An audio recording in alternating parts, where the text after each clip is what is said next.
Yeah, getting this tree down slowly. We still have any power.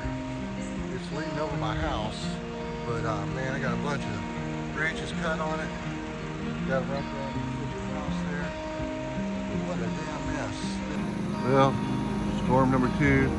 Everything cut off the tree. At least didn't go through the glass or anything, but it certainly is on the roof again.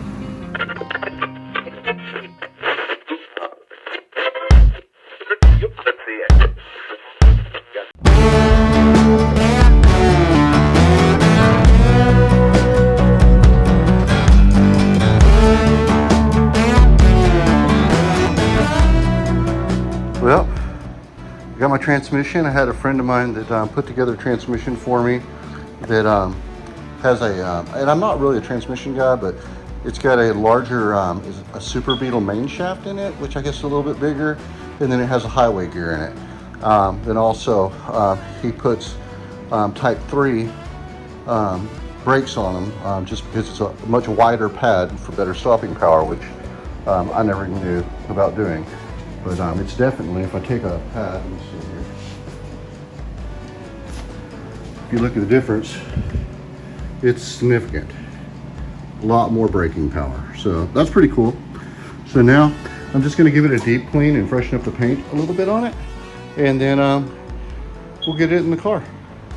Well, I just ran this piece of baling wire, there's that, right there, all the way through the fuel line in the tank, or in the actual pan, and it slid right through. So they didn't get any goop coming out the end of it or anything, so that's a good sign.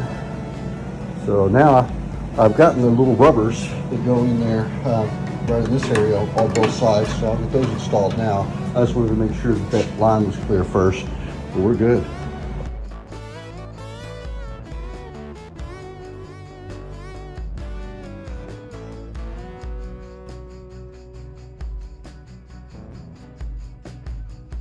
Alright, I'm getting ready to paint my spring plates. One of the things when I bought them, they had let me know. They said these sharp edges here, before that I paint the thing, go ahead and round these off. They said because they've had problems where that they've actually almost had like interference with the tires on the car once you get it lowered, rubbing up or wanting to cut against these things. And so they said if you round them off, it just misses it. So that's what I'm doing. I've already done one. To give you an idea, you can see how that's kind of rounded around the edges like that. I don't know if that's gonna focus or not. Yeah. There, right there. And it did look like that right there. So now I'm gonna grind it off and then get ready to paint.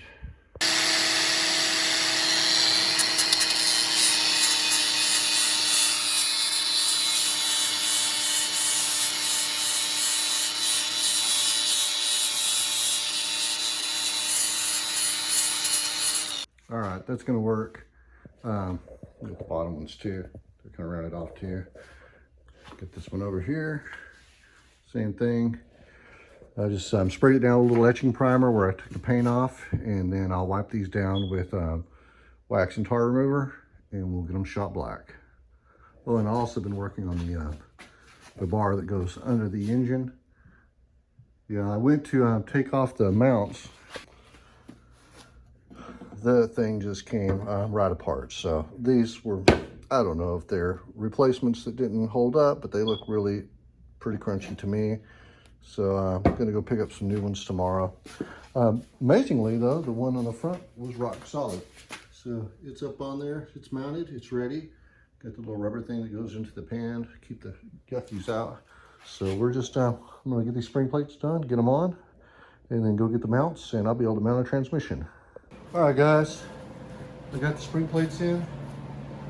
I set them like at 18 to 20 degrees, and then put them up flat against it, and then jacked up the car and put a strap between the little horn thing that comes up and the deal, and ratcheted it until it pulled it over the step, and then I whacked them in with a mallet, and then put the covers on, torqued them to 30.